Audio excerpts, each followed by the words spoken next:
آپ اپنے ماتحت لوگوں کو اتنی چھوٹ نہ دیں کہ وہ بگڑ جائے، لیکن اتنی سخت بھی پکڑ نہ کریں کہ وہ تنگ آ جائیں۔ آپ ایک سسٹم کے حساب سے چلے لیکن تھوڑی سی آسانی دیتے۔ ایسی جگہ کام کرنے والے لوگ زیادہ دل جمعی کے ساتھ کام کرتے ہیں۔ ان کو جب یہ لگتا ہے کہ ان کی ضرورتوں کا خیال رکھا جاتا ہے اور کہیں ان کے ساتھ رعایت کی جاتی ہے، ہاتھ تھوڑا سا ڈھیلا رکھا جاتا ہے، تو پھر بڑی دل جمعی کے ساتھ وہ لوگ بھی کام کیا کرتے ہیں۔ اس مسئلے کو ہم اور آپ کو یاد رکھنا چاہیے۔ حاضرین گرامی، اسلامی شریعت نے ہم اور آپ کو جو تعلیمات دی ہے مزدوروں کے سلسلے میں، ان میں سے ایک اہم تعلیم یہ بھی ہے کہ ہم اور آپ اس بات کا خیال رکھیں کہ جن کی اجرت طے ہوتی ہے، جیسے ہی ان کا کام مکمل ہوتا ہے ان کی اجرت انہیں دے دی جانی چاہیے، ان کی اجرت انہیں دے دی جانی چاہیے۔ سنن ابن ماجہ کی روایت، سندن یہ حدیث ضعیف ہے لیکن اہل علم نے دیگر احادیث کی تائید سے کہا اس کا معنی اللہ کے نبی صلی اللہ علیہ وسلم سے ثابت ہوتا ہے۔ وہ کیا ہے؟ اللہ کے نبی نے فرمایا اعطوا الاجیر اجرہ قبل ان یجف عرقہ۔ ایک آدمی ایک مزدور ہے، اسے آپ نے ایک کام پہ لگایا، ایک مزدوری پہ لگایا ہے، تو آپ کو کیا کرنا چاہیے؟ اس نے کام کیا، کام کرنے کے نتیجے میں جو اس کے جسم سے پسینہ نکلا ہے وہ پسینہ سوکھنے سے پہلے اسے اس کی اجرت مل جانی چاہیے۔ سبحان اللہ۔ ایک وقت ہوتا ہے، مزدور صبح سے شام تک کے لیے اگر ہے، شام میں کام سے فارغ ہوا تو اس کے بعد آپ نے دیکھا ہوگا نا، آپ ہمارے سماج میں ہم دیکھتے ہیں بیچارہ مغرب میں مثال کے طور پر 6 بجے کام ختم کر لیتا ہے، منہ ہاتھ دھل کر آ کر کھڑا رہتا ہے اور یجمان بیٹھے رہتے ہیں، بات چیت میں آدمی باہر دروازے پہ انتظار کر رہا ہے۔ وہ مزدور ہے، فقیر نہیں ہے، وہ اجرت پہ کام کر رہا ہے، محتاج نہیں ہے آپ کا، وہ مزدور ہے اور اس نے آپ کا کام کیا، صبح سے شام تک آپ کو اس کی ضرورت تھی، آپ اس کے ضرورت مند تھے۔ اس وقت آپ کی یہ ذمہ داری بنتی ہے کہ جیسے ہی وہ اپنے کام سے فارغ ہو، اگر کوئی واقعی مسئلہ نہ ہو، پہلی فرصت میں اس کی اجرت دے کر اسے جانے دیں۔ اللہ کے نبی نے یہ بات کتنی پیاری کہی، پیاری مثال دے گا، پسینہ خشک ہونے سے پہلے اس کا پیسہ اسے مل جانا چاہیے۔ یہ انداز برا ہے، اور میں بات کہوں تو برا نہ مانے، کئی بار ہم اپنے نفس کی کمزوریوں کو نہیں پہچان پاتے۔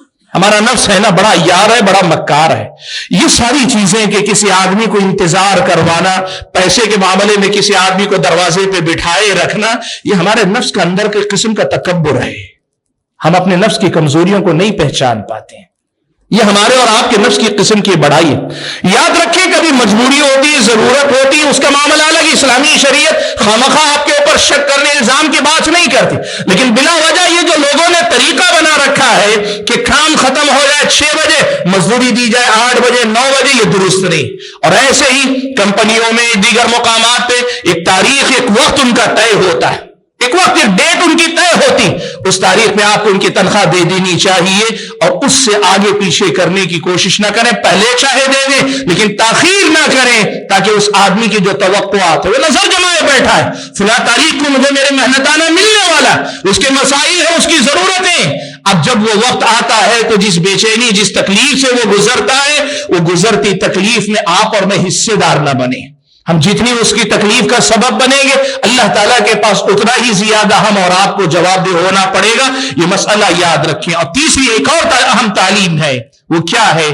آدمی اگر مزدوری کرتا ہے، مزدور کی اس کی اجرت دے دینی چاہیے، مزدور کی اس کی اجرت دے دینی چاہیے۔ یہ طریقہ ہم اور آپ کو یاد رکھیں۔ دو اہم باتیں اس سلسلے میں بتاتا ہوں۔ ہمارے پاس، پتہ نہیں مجھے آپ کے شہر کے بارے میں، ہمارے شہر میں، ہمارے اپنے علاقے میں دیکھتا ہوں ہفتہ واری مزدوری جن کو رکھا جاتا ہے، خاص طور پہ لیبر طبقہ جن کو کہا جاتا ہے، ان کے ساتھ ایک معاملہ، کچھ ان کی عادتیں بھی ویسی ہیں، اس بنیاد پہ لوگوں نے بھی ایک طریقہ اپنایا ہوا۔ کیا کرتے ہیں؟ ہفتہ ختم ہوتا ہے، اجرت پوری نہیں دیتے ہیں، آدھی دے کے آدھی اٹکا لیتے ہیں، پھنسا لیتے ہیں۔ کیوں؟ کہا اس لیے کہ اگر پوری دے دیں گے تو پھر اگلے ہفتے واپس لوٹ کر آنے کی گارنٹی نہیں، پیسہ پھنسا کے رکھیں گے تو اس پیسے کے لالچ میں آئیں گے اور اگلے ہفتہ پورا وہ کام کریں گے۔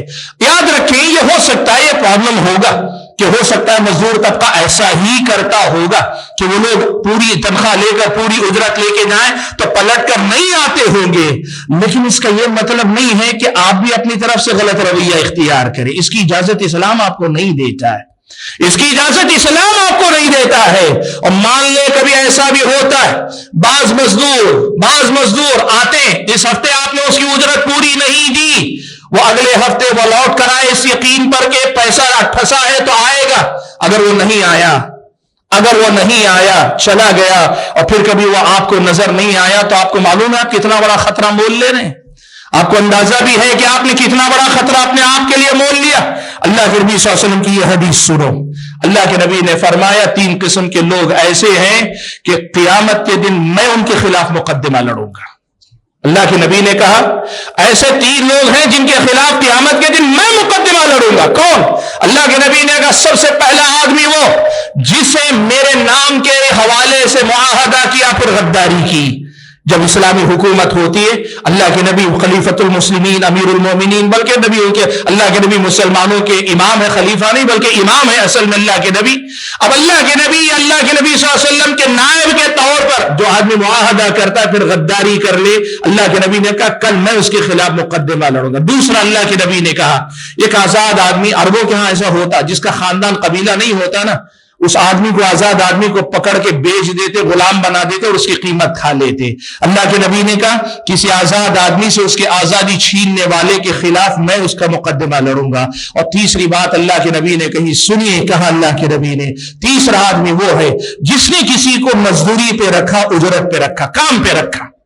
اب کام تو پورا لے لیا، اپنا کام تو پورا لے لیا، لیکن اس مزدور کی اجرت پوری نہیں دی یا اس کی اجرت نہیں دی۔ اللہ کے نبی نے فرمایا قیامت کے دن اس مزدور کی طرف سے اس کام لینے والے کے خلاف میں مقدمہ لڑوں گا۔ سبحان اللہ۔ آپ سوچیں، روز قیامت ہو، محشر کا میدان ہو، حساب و کتاب ہو، اور ہمارا معاملہ عام انسان کے ساتھ بھی ہو، تو عام انسان چھوڑنے والا نہیں۔ آپ سوچو اگر اللہ کے نبی ان کی طرف سے ہمارے خلاف کھڑے ہو، ہماری حالت کیا ہوگی اللہ کے بندو؟ اسی لیے مسئلہ یاد رکھو، مزدور کی اجرت اس کی پوری دے دو۔ جو وقت آپ نے طے کیا اس وقت کے آنے کے ساتھ پوری مزدوری دے دو۔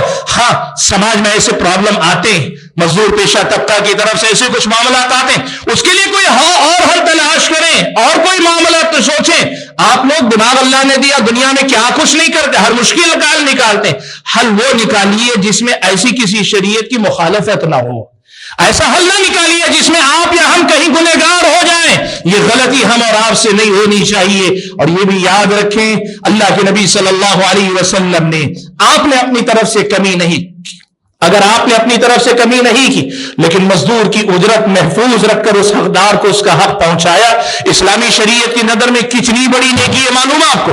پیارے نبی صلی اللہ علیہ وسلم نے بیان فرمایا، اللہ کے نبی نے یہ بات بیان فرمائی، کہا بنی اسرائیل کے 3 آدمی جنگل میں جا رہے تھے، بارش ہوئی، غار میں پناہ لی، غار پہ دہانے پہ آ کے چٹان جم گئی۔